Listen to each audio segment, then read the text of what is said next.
Numerous trains pass through Rio Metro service area daily. To keep our passengers safe, our bus operators must follow strict safety guidelines. Here we will show the steps they must follow when approaching and crossing train tracks at highway rail grade crossings.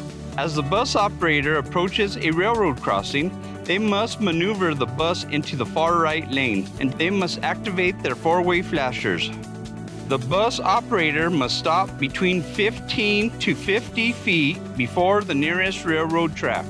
After stopping, the bus operator must open the window and door to look and listen for approaching trains and for signals indicating an approaching train.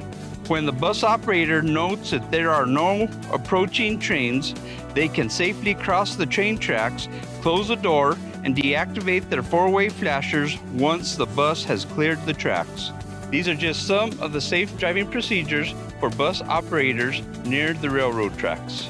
We want to remind everyone to share the road and practice safe driving behaviors around railroad tracks.